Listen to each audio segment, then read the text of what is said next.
As adversidades acontecem na vida das pessoas por diversos motivos, por diversas origens, por diversos fatores que acontecem. Elas podem ser algum fator externo, alguma pessoa de nossa convivência, pode ser por conta de algo que a gente fez, consequência de alguma coisa que a gente fez. Tem diversos fatores. As adversidades, no geral, são inevitáveis. Lamentações de Jeremias, Jeremias fala lá em Lamentações 3:39, de que se queixa, pois, o homem vivente? Queixe-se cada um dos seus pecados. Esse é o pior, talvez a pior origem de adversidades em nossa vida. São os nossos próprios pecados, as consequências dos nossos próprios pecados. Quando pecamos ou quando tomamos decisões erradas ou decisões não pensadas, mas não consultadas a Deus, tomamos decisões que não são apropriadas até para um servo de Deus, nós temos consequências relativas a isso. O nosso pecado, a consequência do nosso pecado nos traz uma série de adversidades com as quais a gente tem que lidar, não vai ter jeito. São problemas e circunstâncias que aparecem e a gente tem que lidar. Essa talvez seja a pior forma de alguém sofrer, né? É alguém passar por adversidades. Deus não gosta de punir o ser humano. Versículo 33, porque não aflige nem entristece de bom grado os filhos de Deus. Deus não gosta de nos afligir, Deus não gosta de nos entristecer. Mas às vezes a gente corre atrás disso, né? Nas nossas decisões, nos nossos atos, a gente corre atrás de coisas que não são corretas, que não estão abençoadas por Deus, não estão na direção de Deus. E isso nos causa adversidades. A adversidade vem por causa de pessoas com quem convivemos muitas vezes. Então, às vezes, a gente busca conviver com pessoas que não deveria estar convivendo. A gente busca amizades que não são amizades boas. Às vezes, a gente olha círculos de interesse e busca amizade em pessoas que têm coisas ou atingem objetivos que a gente gostaria de atingir, mas muitas vezes a gente não vê como essas pessoas atingiram esses objetivos, como elas ganharam aquilo ali. Será que foi da forma como agrada a Deus ou será que ganharam de outra forma? Então a gente tem que olhar muito com quem a gente convive, né? Muitas vezes as adversidades vêm de injustiças de líderes, de governantes, enfim, alguma injustiça cometida, né? Muitas vezes a adversidade vem da ação do próprio inimigo, da ação de Satanás, né? Com permissão de Deus para o crente, né? Então a gente tem que ter cuidado com o que está acontecendo. Pode ser que a gente também esteja passando por uma provação, por conta de alguma coisa ali, Deus esteja permitindo passar por uma provação. Nesse caso, ele tem uma postura diferente, ele nos dá condições de suportar e vencer essa aprovação, né? Deus não coloca um fardo mais pesado que a gente pode aguentar, e se o fardo estiver um pouco mais pesado, ele nos fortifica para aguentar, né? E a gente só consegue ganhar músculo, né? Não só consegue ganhar resistência física, só consegue ganhar condicionamento físico exercitando. E para exercitar tem que correr, tem que exercitar a respiração, tem que pegar peso acima do peso que a gente está acostumado a pegar. Vai doer a musculatura, vai ser ruim, mas a gente ganha com isso força, ganha com isso condicionamento. Isso é importante, a gente precisa ganhar condicionamento na nossa vida. Deus nos permite provações, muitas vezes. Nem tudo é provação de Deus e nem tudo é ação do inimigo, de Satanás. Muitas vezes nós estamos passando por situações de adversidades, por problemas causados por nós mesmos. Muitas vezes a gente pede de Deus a solução, pede de Deus o apoio, pede de Deus a orientação para tomar uma decisão e não houve a orientação de Deus. Vai pelo caminho que quer e aí temos consequências. Agora, de todos os problemas que podem causar adversidades, o maior deles chama-se incredulidade. Não acreditar na palavra de Deus, não acreditar em Deus. Credulidade, ser crédulo, é aquele que acredita, né? Esses dias estava vendo um filme aí, né? E tinha um pessoal que acreditava em Papai Noel, chamava de crédulo, né? Na fantasia ali, na alegoria do filme. Achei interessante essa palavra crédulo, né? Crédulo, contrário de incrédulo. E o crer está relacionado à fé, né? Não só o crer, entender intelectual. Isso é um aspecto bem importante e bem interessante que a gente precisa entender. Crer é muito mais do que saber que existe e até concordar que existe. Crer é uma coisa que vem do nosso interior, do nosso coração. Ser crédulo é algo além de simplesmente acreditar. Precisamos viver isso, precisamos ter isso como rotina, como costume, como prática. E é isso que a gente precisa entender. Na nossa vida cristã, muitas vezes damos uma escorregada, né? E agimos com incredulidade, às vezes momentânea. No geral, eu sou crente, eu acredito, creio, tenho fé. No geral, a gente tem fé, os crentes, aqueles que confessam Jesus como seu Salvador.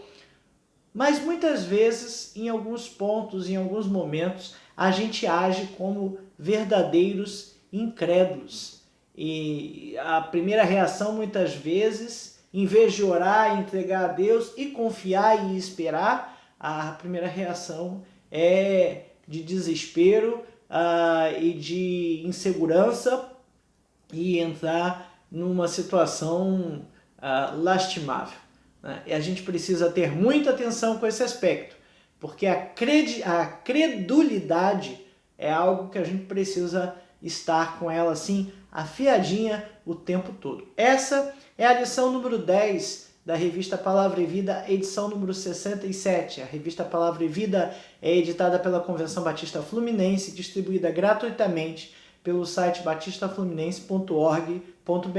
Essa edição 67 tem por tema Vencendo as Adversidades, exemplos da Bíblia para o nosso tempo. E a lição 10 fala de Isaías, quando a adversidade é a incredulidade, né? E foi escrita aqui pela educadora Nelly Soares Ferreira. Bom, mas vamos lá. Nosso texto básico aqui é o capítulo 53 de Isaías. Isaías 53, ele fala de Cristo. É uma profecia, ela foi escrita no Velho Testamento. Foi escrita muito antes de Cristo vir. Aliás, o próprio Cristo pegou o livro do profeta Isaías e leu ele na sinagoga, né? E dizendo claramente que ele estava vindo cumprir aquela profecia. E as pessoas acreditaram? Pois é, não acreditaram. Então, o primeiro tópico da nossa lição fala que, em alguns momentos, a adversidade vem do fato das pessoas não acreditarem em nós. O capítulo 53 de Isaías começa com duas perguntas. Quem creu em nossa pregação? E a quem foi revelado o braço do Senhor? Então, são duas perguntas básicas.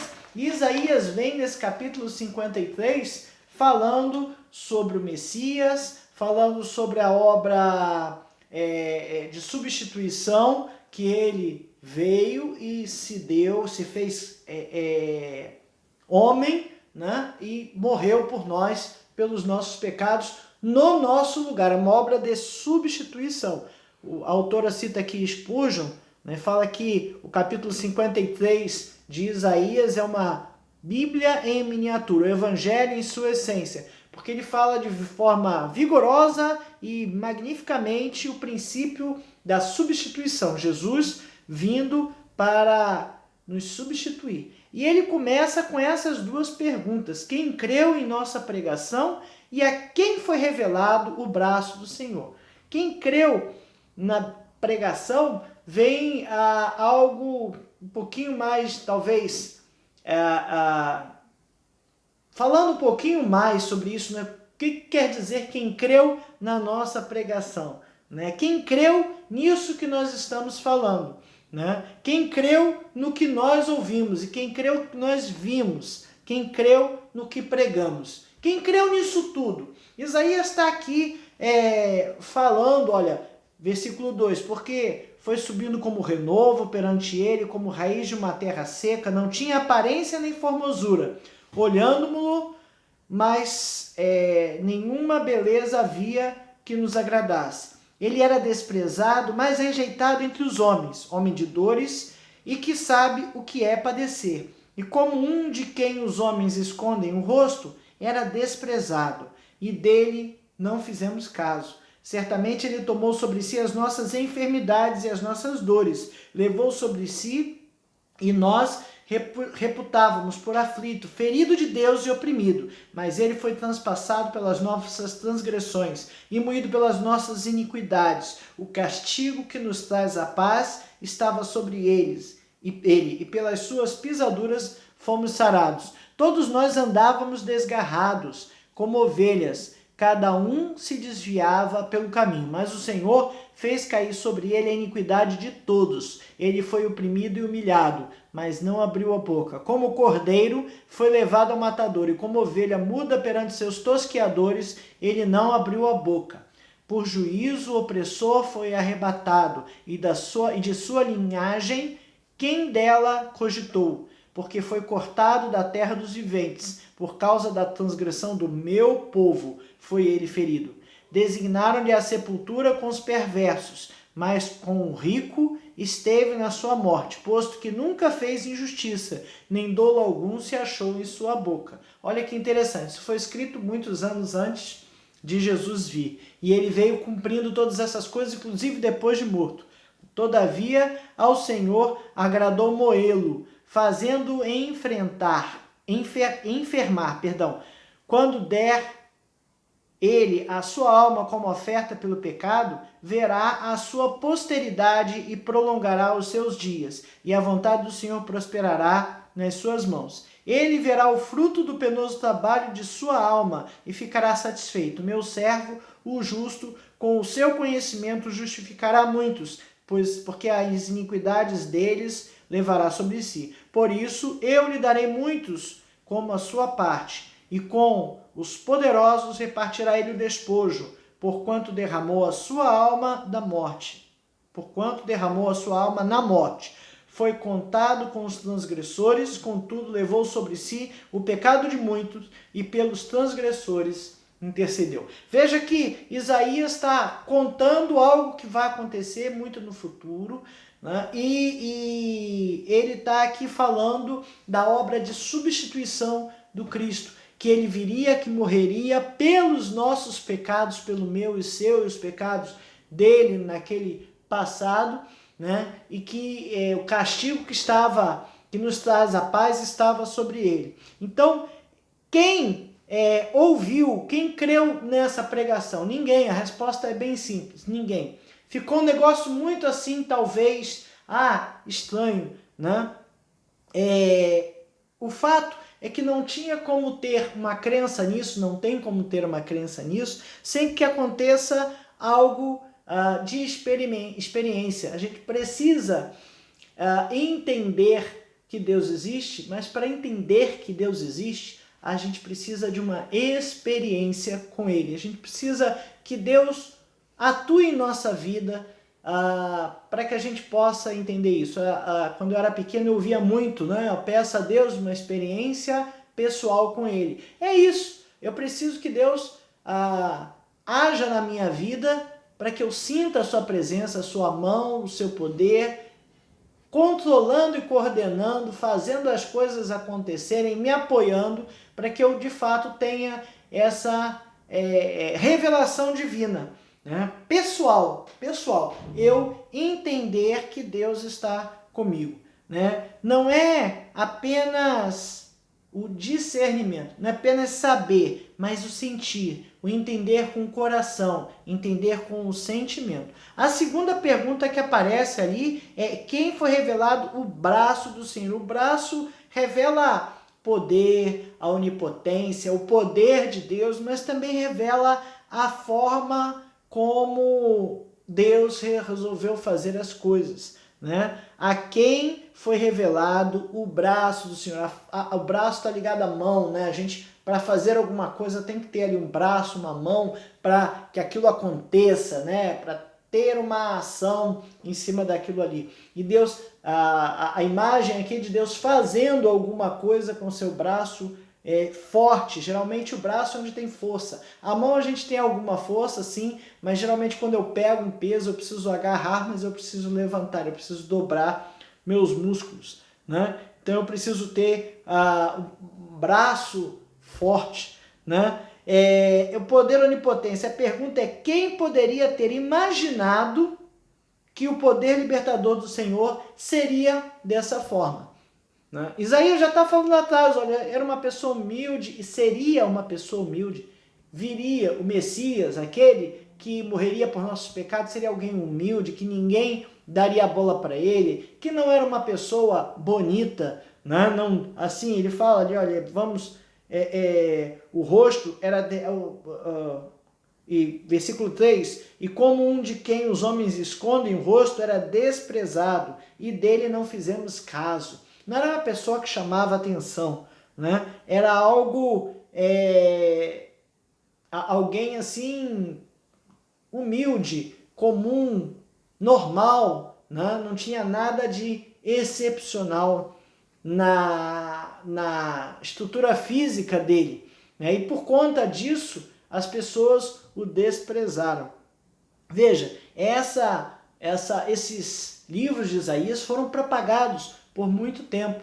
Até a gente vê isso porque, como falei, Jesus pegou o rolo do livro do profeta Isaías para ler na sinagoga. Então, até quando Jesus já estava ali presente, esses livros já existiam e eram lidos e eram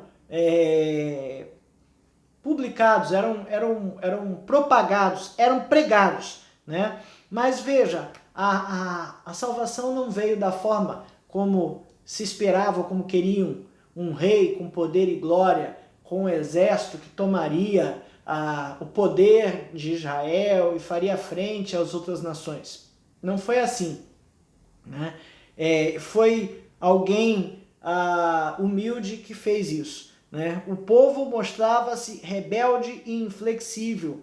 Era uma atitude de orgulho e arrogância. E muitas vezes a gente faz isso, sabe? A gente confia nas nossas próprias forças, confia nos nossos próprios recursos e esquecemos de depender de Deus em todas as coisas. Ou às vezes dependemos em Deus só em algumas coisas e outras, deixa que essa aqui eu resolvo, né? Mas isso não é o correto, não é assim que devemos ser. O povo não acreditava que o Messias seria alguém humilde. Queriam acumular riquezas, queriam confortos para si, né? O objetivo do povo era esse, e o objetivo de muitos hoje, infelizmente, também é esse, acumular riquezas e ter conforto. A salvação que eles queriam era um caminho de vida fácil, um caminho de vida tranquila. Não, eu vou confiar em Deus e nada vai me faltar aqui no plano terreno. Veja que talvez o discurso não tenha mudado nem um pouco. Hoje a gente ainda tem algumas raízes, aí, algumas ramificações, né, que pregam essas coisas. Você é filho de Deus, então você tem que ter tudo do bom e do melhor, né? Uma vida próspera e fácil. Não é isso, não é nada disso, né?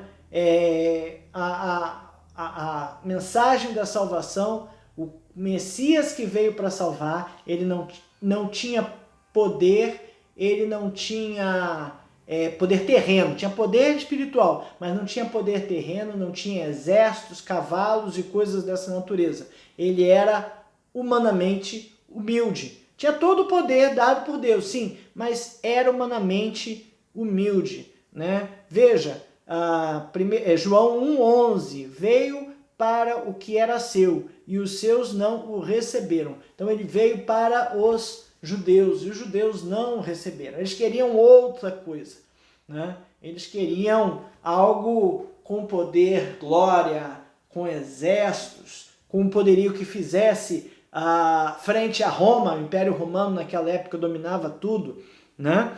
E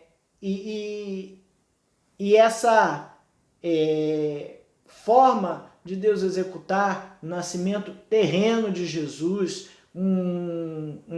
alguém com uma aparência inexpressiva, né? Era o braço do Senhor, era o formato de, Jesus, de Deus fazer essa coisa, né? Então, quem creu na nossa pregação? Muitos até hoje duvidam que Jesus veio para nos salvar. A Bíblia tem sido questionada várias vezes, a credibilidade do que está escrito na Bíblia tem sido questionado várias vezes. E possivelmente essas pessoas só vão entender o que está sendo escrito ali, o que está sendo falado, quando elas resolverem ou tiverem uma experiência pessoal com Deus. Mas elas também têm que querer isso, se não quiserem não vão ter, né? E a quem foi revelado o braço do Senhor? Como foi feita essa salvação? Muitos ainda acreditam, não acreditam que o Messias veio, né? Que Jesus não foi o Filho de Deus nascido humanamente para nos salvar. O segundo tópico nos fala que a incredulidade impede as bênçãos de Deus sobre nós e sobre quem amamos. E aí vem falando de incredulidade como falta de crença em Deus e falta de fé em Deus. Como eu falei, crer está relacionado à fé.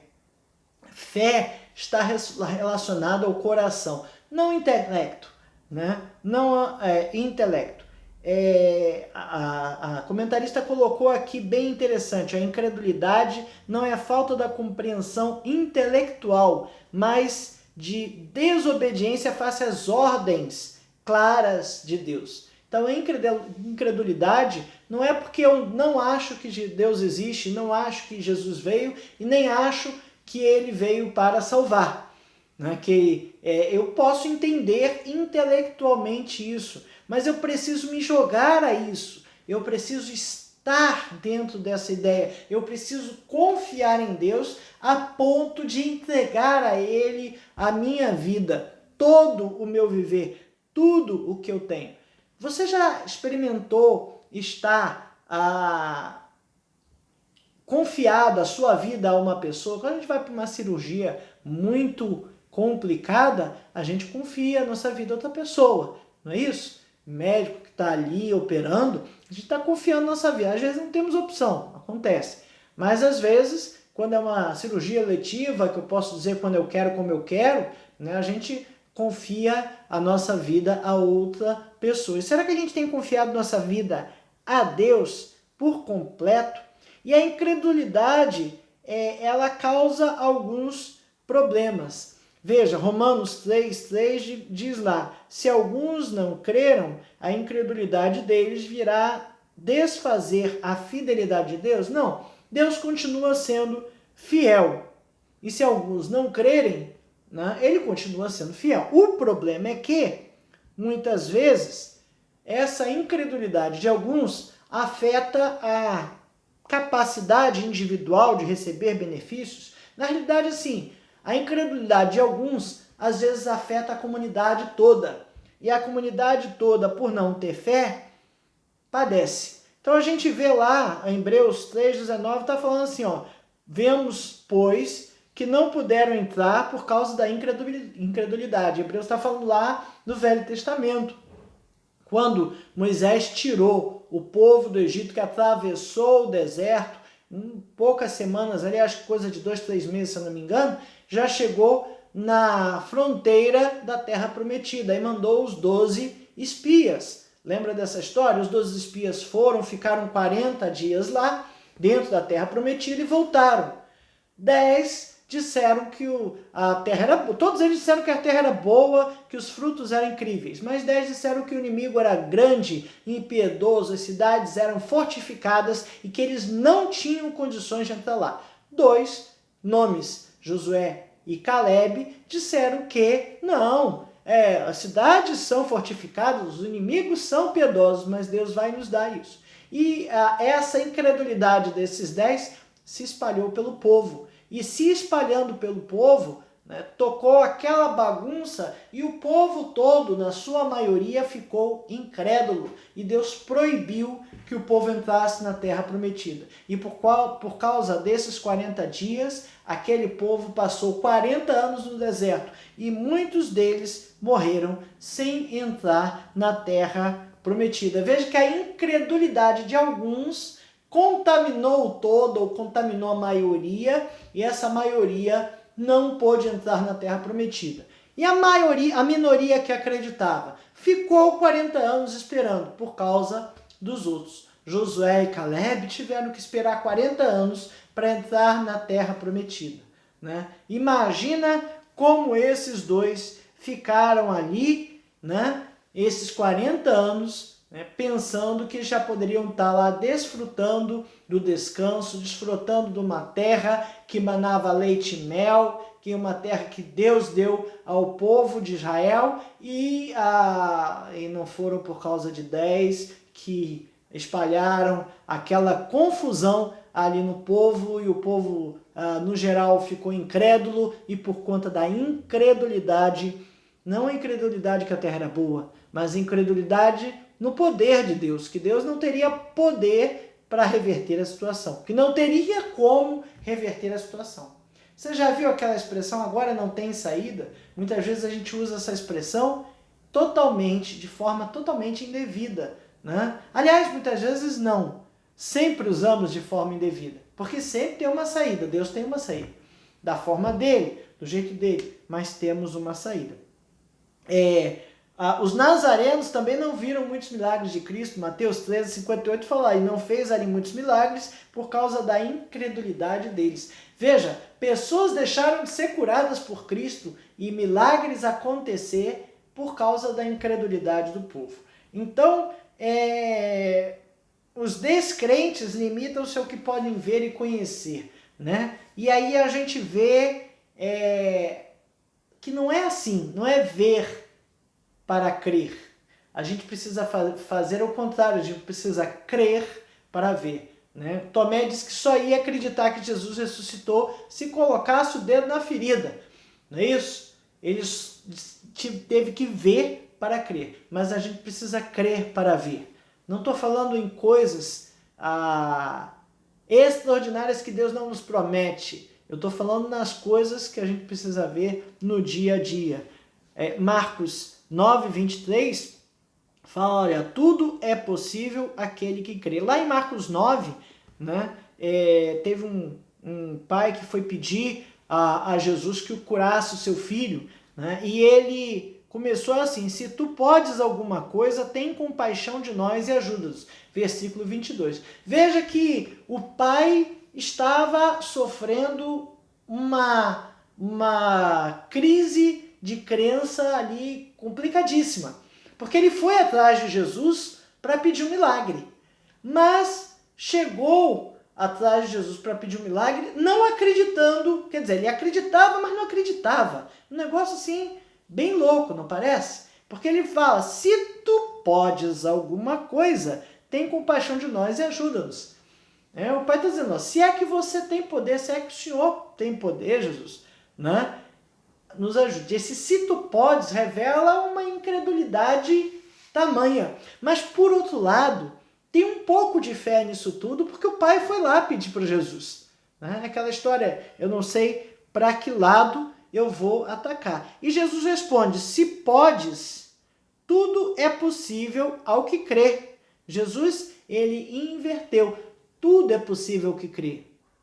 Se pode, não posso. Quer dizer, tudo é possível se você crer. Se você crer, não eu, Jesus. Não foi ele inverteu. O pai disse, se você, Jesus, pode curar, nos ajuda. E Jesus disse, se eu posso, se você acredita, pode. Né? Então, a fé é extremamente necessária. E aí, o pai conseguiu entender a questão da incredulidade, porque lá no versículo 24 fala: eu creio, ajuda-me na minha falta de fé, ajuda na minha incredulidade. Olha ali, uma batalha interior, uma batalha entre credulidade e incredulidade. O pai buscou a ajuda de Jesus para curar seu filho e Jesus o ajudou com a sua incredulidade, né?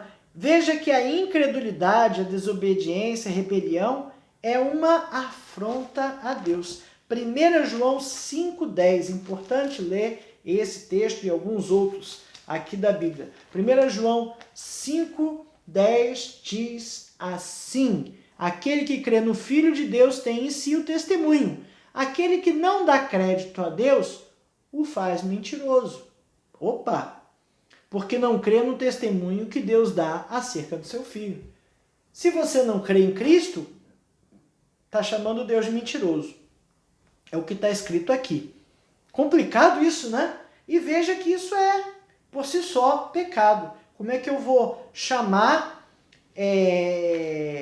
Deus de mentiroso, né? Isso é, a incredulidade nesse aspecto é um pecado. Hebreus 3, 9, né? O povo lá onde os vossos pais me tentaram, pondo-me à prova, e viram as minhas obras por 40 anos. Veja, o povo não entrou na terra prometida e botou Deus à prova. E foram desobedientes. Hebreus 4, 6. Visto, portanto, que resta entrarem alguns nele, e que por causa da desobediência não entraram aqueles aos quais anteriormente foram anunciadas as boas obras. Aqueles que ouviram que entrariam na terra prometida, não entraram por causa da desobediência e da incredulidade. Incredulidade em si, aqui, já é uma desobediência. E essa desobediência é pecado.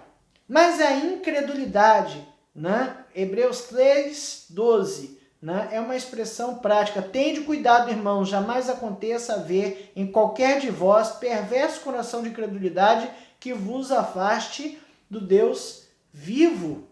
Né? A incredulidade nos afasta de Deus. Porque quando a gente não acredita em Deus, a gente busca as nossas próprias soluções para os nossos próprios pecados. E a gente precisa entender isso muito bem, né? Porque não é intelectual. Crer não é uma atividade intelectual. Crer é uma atividade que vem do nosso coração. A gente está falando mais do que crer, de acreditar. É ter fé. A gente fala no nosso dia a dia assim: eu boto a minha mão no fogo pelo Beltrano, pelo Ciclano. Né? Você bota a sua mão no fogo porque Deus vai resolver uma determinada situação? Você confia em Deus ao ponto de dizer isso? A gente fala isso às vezes às pessoas, mas a gente talvez não acredite isso em Deus. Temos que ter cuidado com essa questão da credulidade, da fé e da dúvida. No real, no dia a dia, nós colocamos algumas dúvidas na nossa fé, não é verdade? Nosso terceiro tópico fala assim: precisamos perseverar na nossa fé e vivê-la em nosso dia a dia, para que por meio de nós as pessoas venham a conhecer o Senhor. Perseverar. Quando a gente fala de botar dúvida nas coisas da nossa fé, a gente está falando de perseverar na fé. A gente precisa perseverar, ser constante, permanecer, persistir, continuar, conservar-se. Persevera. Né? Eu posso sair caminhando daqui até o Rio de Janeiro, mas são 2.500 quilômetros. Você crê que chega a pé? Chego. Pode ser que eu demore um ano caminhando, né? Mas eu preciso, se eu quero isso, eu preciso perseverar. Né? Alguém que estuda para um concurso precisa perseverar no estudo. Você precisa perseverar. Né? Vários textos aqui citados falam da experiência humana. Hebreus 11, que a gente conhece como a galeria dos heróis da fé, mostra-se que várias pessoas no Velho Testamento já tinham experiências com Deus, já tinham fé em Deus e perseveravam nessa situação. Tiago 2,19 diz assim: crês tu que Deus é um só? Fazes bem, até os demônios creem e temem. Olha que interessante, a gente está falando de crer que Deus é um só, crer que Deus existe. E a carta de Tiago está falando o quê? Que até os demônios acreditam em Deus. Nem por isso são salvos. Não por isso são salvos. Então a gente não está falando de crer intelectual. Eles sabem que existem, sabem que Deus é poderoso, né? Mas não são salvos por causa disso. A gente está falando de um crer que é um entender intelectualmente, é um entender intelectualmente e confiar emocionalmente. Confiar as nossas vidas na mão dessa pessoa, se entregar na mão dessa pessoa. Né? É uma dependência pessoal, e eu diria mais, é uma dependência com o tempo todo. A gente precisa ter uma dependência constante em Deus. Precisamos estar na mão dele o tempo todo. Alguém segue a Cristo, obedece os seus mandamentos. Eu estou comprometido pessoalmente com Cristo. Será que você está comprometida? Você está comprometido pessoalmente com Cristo?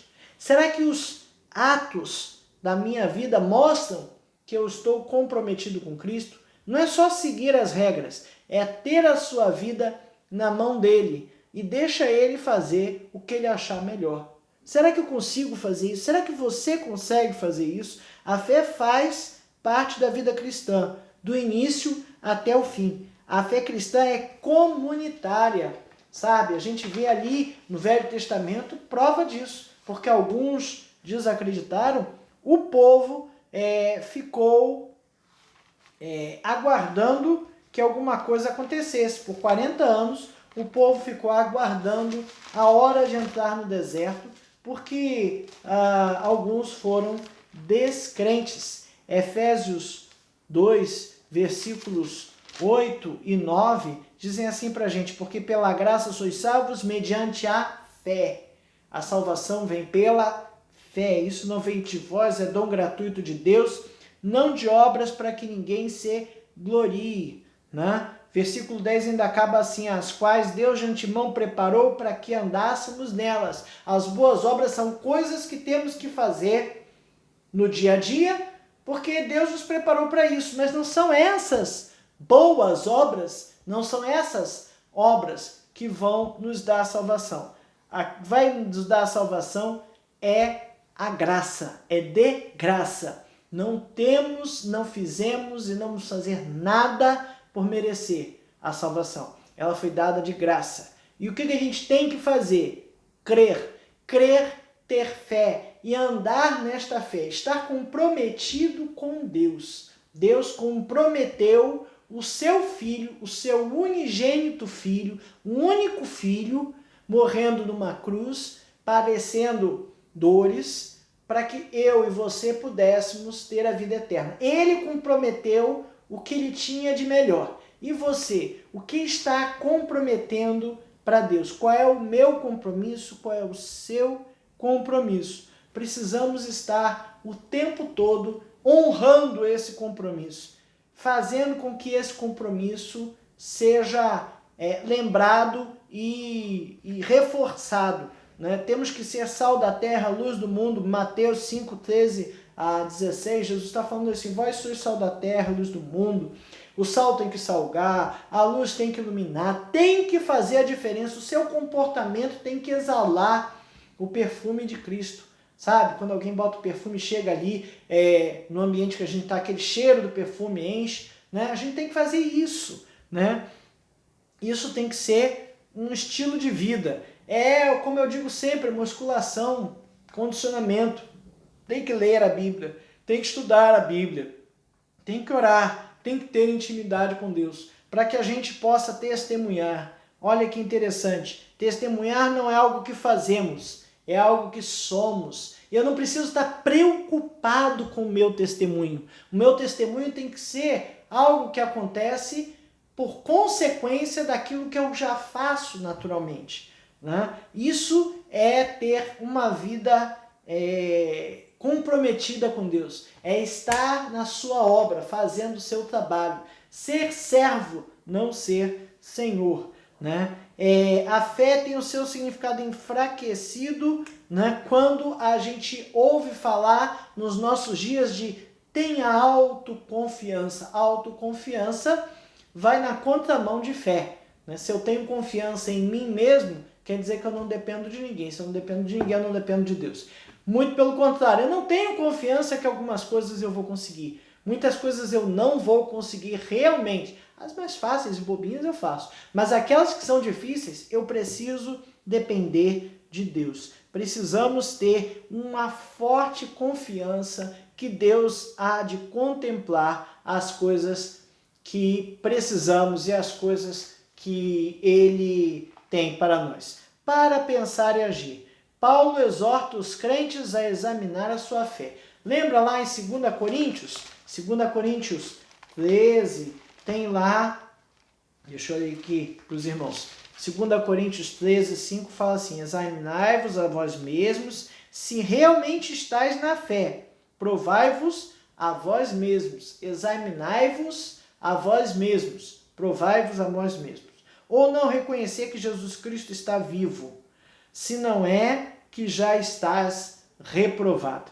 Olha que coisa importante que Paulo está falando. Eu tenho que me examinar. Eu tenho que fazer uma prova de mim mesmo. Já faz lá a provinha, né? Preenche lá e vê se realmente eu estou fazendo isso. Olha Paulo falando para a gente fazer uma autoavaliação, né? Precisamos fazer o tempo todo uma autoavaliação de nossa vida e de nossa fé. Será que eu tenho acreditado nas coisas que eu tenho, nas minhas capacidades, nas minhas possibilidades, na minha força, no meu poder, no meu cargo, na minha, na minha situação econômica? Enfim, eu estou acreditando nisso ou eu estou acreditando em Cristo? Eu estou acreditando em Deus. Evidências da salvação. Confiança em Cristo. Hebreus 13, 6. Perdão, Hebreus 3, 6. Li errado. 3, 6 diz assim: Cristo, porém, como filho em sua casa, a qual somos nós, se guardarmos firmes até o fim, a ousadia e a exultação da esperança. Somos casa de Cristo se guardarmos, olha que interessante, firme até o fim, a ousadia e a exultação da esperança. Confiança em Cristo, obediência a Deus. Mateus 7, 21. Vou ler esses últimos textos aqui, são muito importantes. Mateus 7, 21 diz assim: nem todo que me diz Senhor, Senhor entrará no reino dos céus, mas aquele que faz a vontade de meu Pai que está nos céus. Quem entrará no reino dos céus é aquele que faz a vontade de Deus. Então não é quem crê? Mas quem crê, acredita, vive na dependência de Deus, está comprometido com Ele. E quando a gente está comprometido com uma pessoa, a gente faz a vontade desta pessoa. Então precisamos ter isso em mente, entender que se eu estou fazendo muito a minha vontade e pouco a vontade de Deus, talvez eu não esteja tão comprometido com Ele. Então, precisamos estar atentos a isso. Crescimento na santidade. Santidade. Santidade é uma coisa que a gente precisa estar crescendo. Não só santidade do que eu vejo, do que eu desejo, do que eu tenho, mas muitas vezes das coisas que a gente faz, das malícias, das maledicências, né? Aquela pressa que a gente tem de contar os podres da vida dos outros, olha só que coisa feia, isso é falta de santidade. A gente precisa estar crescendo na santidade, seguir a paz com todos, e a santificação, sem a qual ninguém verá o Senhor. Temos que estar santos. Claro, Se a gente está comprometido com Deus, vivendo e fazendo sua vontade, naturalmente a gente está se santificando. Mas são aspectos interessantes. Frutos do Espírito, Gálatas 5, 22 e 23, tem lá os frutos do Espírito. Gálatas 5, 22 e 23, mas o fruto do Espírito é o amor, a alegria, a paz, longanimidade, benignidade, bondade, fidelidade, mansidão, domínio próprio. Contra essas coisas não há lei. Eu não planto um fruto, eu planto uma árvore que vai dar fruto, né? Então, fruto é uma consequência, é algo que vai aparecer. Esses frutos precisam estar aparecendo nas nossas vidas, se estamos, de fato, comprometidos com Deus. 1 João 3,14, o amor entre os irmãos. O amor entre os irmãos. Será que isso tem acontecido em nossas vidas? 1 João 3,14 diz assim: nós sabemos que já passamos da morte para a vida, porque amamos os irmãos. Aquele que não ama, permanece na morte. Amor é uma coisa complicada de fazer às vezes, né?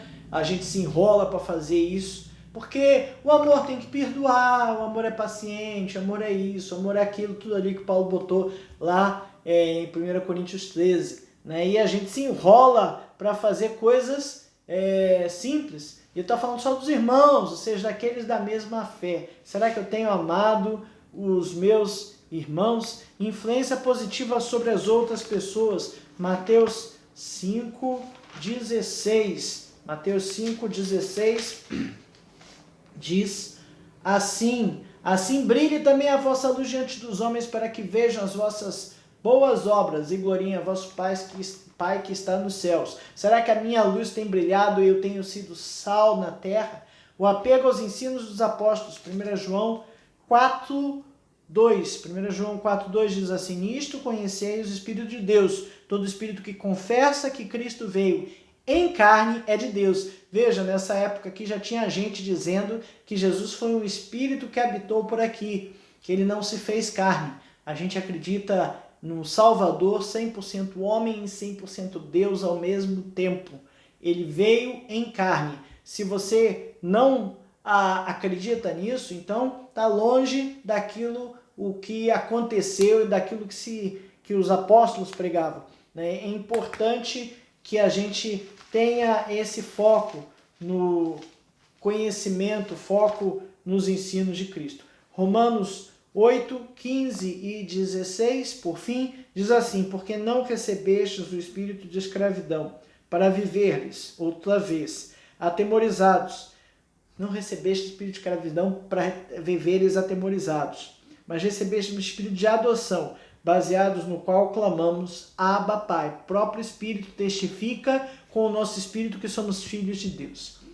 Não é para a gente viver atemorizado, não é para a gente viver aterrorizado, amedrontado com as coisas que estão acontecendo. Precisamos viver a fé, precisamos viver essa crença que vem do coração, não do intelecto.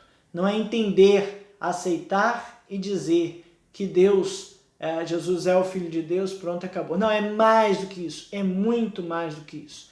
É confiar em Deus de todo o seu coração, é viver comprometido com Ele, é viver de tal maneira que o meu compromisso gere esses frutos e eu não viva atemorizado pelas coisas que podem acontecer. Que Deus nos abençoe e nos ajude a não ser incrédulos e que as pessoas possam começar a dar ouvidos à nossa pregação e entender como foi o braço de Deus para cumprir o seu plano de salvação. Mas nada disso vai acontecer se eu e você não pregarmos o Evangelho. Então precisamos pregar o Evangelho, pregar a mensagem de salvação para que essas pessoas possam crer.